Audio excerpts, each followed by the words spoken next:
Hello guys, welcome back to my channel. Today we are going to discuss about something interesting. So today we are discussing about how an assumption that you had, a business plan that you had, or a theory that you had, how you can test it and see if it's true or not. So this in a more formal term can be mentioned as testing of hypothesis. Let's say you had a hypothesis or an assumption wherein stating that if X happens then Y should happen. Or you might think that X is the most probable scenario in Y market. So ensure to stick around to see how to build this hypothesis and then how you can break this down and think much more further, which can help you in your personal life, a project that you wanted to do, or the business venture that you wanted to take up, so that it will help you in a much more structured way of thinking, as well as few aspects and few ways you can test these hypotheses or the assumptions that you had. So I would like to start with a simple story wherein one of my friend had an idea and a thought process and how we went about it and how we went about solving it and breaking it down and arriving at a solution. So this was not a scientific approach but rather a quick way of analyzing things and coming to a solution. So one of my friend had the assumption that the meat substitute that are being developed like impossible meat and the processed jackfruit which are being substituted for meat, so these imitation meats will be a super hit in India. The basis for this thought process was that India is predominantly a vegetarian country. So India has the highest percentage of vegetarians in the world, that is around 30% according to some estimates and up to 40% according to some estimates that Indians are vegetarians. And then there are few who are on and off vegetarians. That is, they eat meat on few days or few months and do not eat meat on few days or few months. And India being a population of over 1.35 billion people, a 30% market share would be 0.39 billion, that is 39 crore people. So many of them would be interested or tempted to try this and will be a super hit in India. So a quick run through analysis that we did over here was by contacting a group of around 50 to 60 friends of ours. So this is not a true representation of the whole country, but rather a quick analysis that you can do on your own self.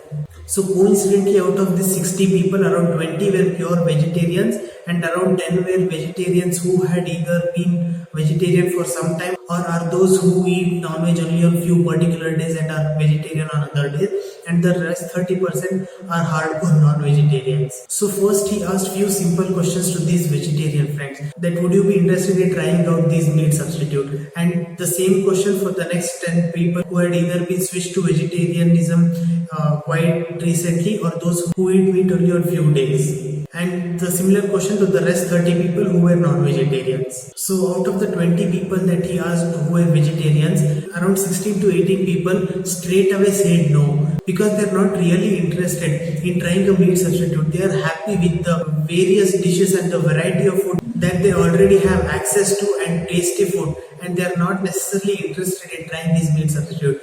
And only 2 to 4 people of this group were okay with giving it a try, but were not sure whether they would stick to it, but they were okay with giving it a try or two. And the rest 10% who had converted to vegetarianism or those who wouldn't eat meat on few days, out of this, as most of you would have expected, a major chunk of people, around 8 people, told that they would try these meat substitute and are open to it, and only the rest 2 people told they are done away with non-vegetarian for good and wouldn't move back to eating meat or meat substitute for that matter. And then the next set of people, that is 30 people who were non-vegetarians, over here as well, interestingly, around 20-25 people of them told why would they switch to this meat alternative. Surely they might give it a try once or twice, but they would not move to it, because as of now these substitute meat options are apparently costlier than the actual meat.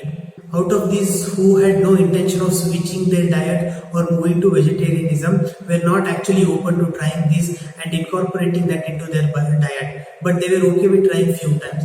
But the rest 10 to 15 people who were thinking of switching their diet and being more animal friendly were actually open to it and told that they can't live away with that taste, but are open to having these meat substitutes and not actually showing animal cruelty. So this was a very quick rundown that we did, but there are various theories and structured way on how you can test your hypothesis of whether it is in respect of your business decision or personal life. It could range anywhere from owning a house or renting a house, go check out the video that I have done regarding buying versus renting, or it could be in terms of making that career choices, of switching that career to a different field or a different company. And this will more aptly suit the business decisions or the business projects that you are thinking of taking over or want to try your hand at. This will help you in taking that in a much more structured manner and help you think more broadly and in a much more comprehensive manner. So now we will start off with few theories and the processes that you can follow.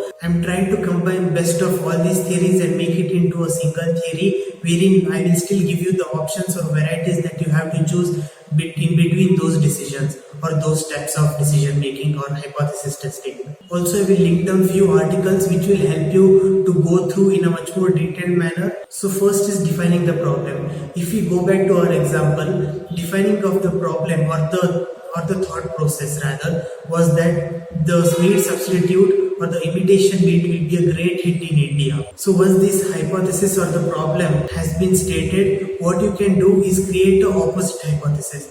It is usually called null hypothesis. That is, if the first scenario was this imitation meat or the meat substitute will be a hit in India, the null hypothesis will be that this meat substitute will not be a great hit in India and will fail in India.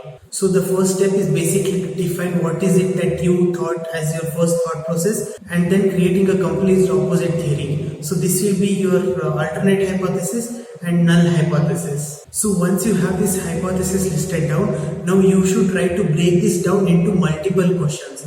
It could be 3 to 5 questions or much more or fewer depending on the scenario and the problem at hand. And then going back to our example, the breakdown structure of the hypothesis would have been vegetarians would like to try this meat substitute and will be a hit in that segment. So the breakdown of the problem or the hypothesis that we had would have been that this meat substitute will be a super hit in all over India. Or second, this meat substitute might flop in the vegetarian community and might succeed in non-vegetarian community. Third hypothesis, this might flop in both vegetarian as well as non-vegetarian community, but might succeed in that group of people who are trying to change their diet or have switched their diet recently or are changing diets in between. So this was a simple structure, but you can decide depending on your hypothesis and problem and try to break it down much further. So next step is sampling. In many cases, it will not be possible for you to contact the whole population.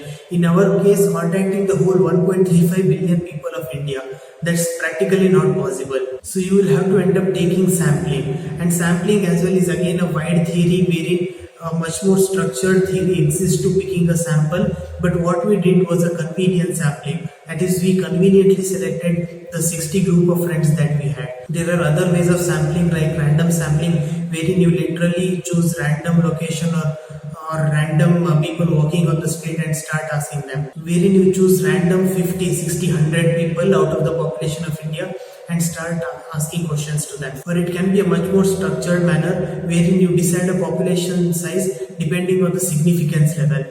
Again, this is another topic which I have left before sampling, wherein it's something called p-value and significance value. This will be a much more theoretical way, and I would not like to delve deeper into it, but which you can research much more in depth and understand it. But it is nothing but significance value is the surety on the research that you are doing or testing this hypothesis. Let's say you want to be 90% sure that the solution you get after doing this test you want to be correct. In that case, 90% would have been the significance level. Or you want to go much further and want to say you want to be sure 99%, then the significance level will be 99%. And p-value is nothing but the probability and possibility value. What is the possibility of occurrence of that solution or the answer that you have got? So now that two major steps are done, that is listing down your hypothesis and breaking down the problem structure, and then sampling along with deciding on your significance value and the p-value if you're doing a much more structured analysis. So the next step is, once you have done sampling and you have got the data, doing good in-depth analysis. In this case, you will have to literally break down the analysis and try to be as crisp and clear as possible and take out key informations and highlights out of that and either present it to yourself or highlight it. So an additional step that will have to be done is, other than sampling, you might have to test the scenario. It is an extension of sampling, so this testing will involve a lot more in-depth way of doing this sample as well as testing your hypothesis. So few key aspects that I would like to quickly run through are A/B testing, wherein let's say you divided the sample size into two groups and did the analysis on the same, wherein the key factor that you are trying to decide, in this case substitute meat, will be given to a set of people and the same will not be given to other set of people, and trying to see the outcome of it, whether the expectation that you had are being met by these altered set of sample. So again, A/B analysis, a quick snapshot I will put over here. And next is smoke testing. In this case, you will test the hypothesis that you have without actually introducing the product. In this case, you will just mention to the audience, wherein you will tell the audience or the sample that you have chosen that this will be the product. In this case, you will tell that it will be a substitute of the meat with all the aspect that is same thing to that, and then you will ask whether they would like it or not. So in this smoke testing, you will say that this product is readily available and you will say people have to buy it, and then see the decision what they take, whether they will buy or not, but without actually having the product. But this will have to be in a controlled environment, because you cannot sell something that you already own, but this is only for a testing purpose. And other ways can be interview, which we had done, wherein we just interviewed and questioned our group of friends, or in the case that you wanted to do a apt sample, you can interview them and gain what is the outcome that they have given and note it down. And there are few others way you can test, wherein I'll just put a photo of those and also link down those, wherein in a much more detailed way you can do a research on these things. So now once that these data are collected, so again you might have to go back to the basics and start breaking this down and start extracting the meaningful information out of this data that you have gathered. So in our example, we thought the whole 135 billion people of India would be interested in this meat alternative. But when we did a deep dive, we saw that the small set of people who had either switched their diet or are in a diet where they eat meat only on few days of the week, they are the category of people who would be the target audience to select this. So basically the next step is selecting your target audience or changing the hypothesis. In case of academic way, then you would have ended your research stating, either the alternate hypothesis or the null hypothesis is right or wrong and the significance level. But you are in real life. In real life, only doing a hypothesis testing will not yield you any result.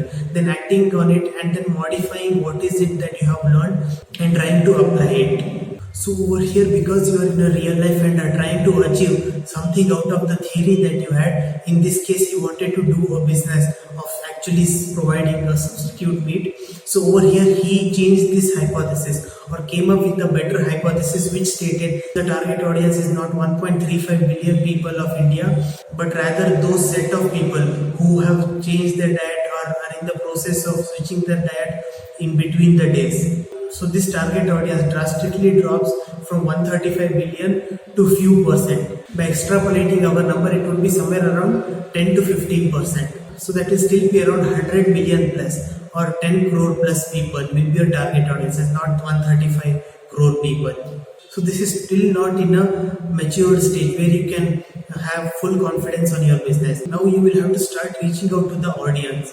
And the way you can approach this is something which can be built upon the testing that you did. So either you can try to reach this audience through social media. Now is the day and age where social media is in boom, especially the youngsters and people who are connected to the internet. You can easily reach them with correct social media strategies. So again, this social media strategy is something a completely different topic altogether, and which we can do a video for a future date. Other than social media, it will be reaching out to people physically, either in form of your own network or a network or community that is already being built on this. So for sure there will be communities in India which are focusing towards switching people to veganism or vegetarianism, as well as people who are trying to switch this, or for that matter in your own network, who are changing this diet intermittently. And the third option will be, especially in cases where those products or those items that you are thinking are completely new and out of the world concept, then you can try your luck. Places like Kickstarter marketplaces, for example GoFundMe, keto, etc. So now in addition to testing that you have done, you should also look at the product market fit and the technical feasibility. So product market fit over here is the solution that we came across already. That is, the market that we are trying to target is not the 1.35 billion people of India, but rather the 10% of the population who are either switching their diet in between, or those who have converted into vegetarianism recently or have changed their diet. And technical feasibility can range from the feasibility of existence of that product to marketing, transport, storage, etc. So let's say hypothetically that the product that you develop should be refrigerated at a temperature below -50 degrees Celsius, hypothetically. So in this case again, storage becomes very difficult, where in most common situations, either in terms of commercial storage facility or your storage facility in residential houses, or the shops that sell these are usually not having the capability to store at these extreme temperatures. Or the other extreme can be transport as well. Let's say if the product that you're transporting, if it changes hand multiple times, there is a possibility of this product becoming bad. That is, this product becomes of a bad quality for human consumption.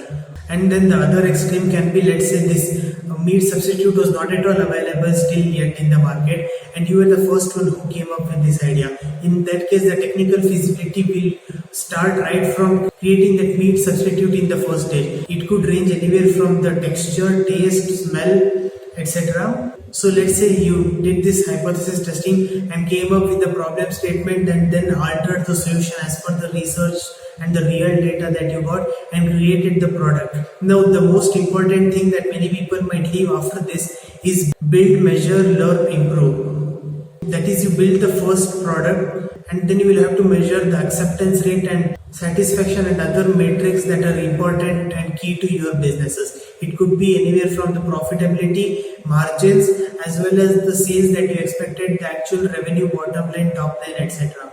And then next step will be improvement and then relaunching the product. So in case you developed X product, it was not up to the mark of the expectation of market, then you will have to learn this from the other two steps, and then after learning you will have to improve that product and enhance and again relaunch that product, either with better branding or creating that publicity or making sure that people are aware of the product or creating a new product altogether.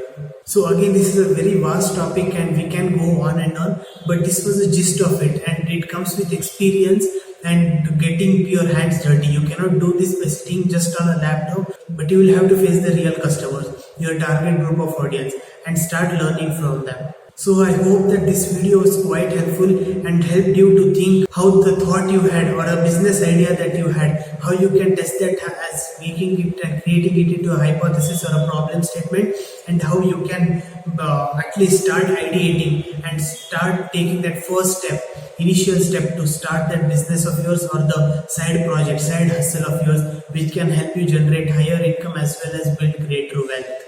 So with this, if you have any other great ideas and thoughts or the practices that you have practiced and taken up, which has helped you to make this, which has helped you to create better decisions and better hypothesis testing, problem testing, business plan testing, then please comment down below and make everyone aware. Make sure to join the Telegram channel and interact and learn from people about all the experiences that they have had and the way they are commenting and the knowledge that they are sharing, and the experience that they have had with respect to the time and money utilization that they had done, Timon, and how it has helped them to overcome and increase the value out of their life and build and achieve that goal or the dream of theirs, as well as gain that mental peace and that self-satisfaction and personal development improvement.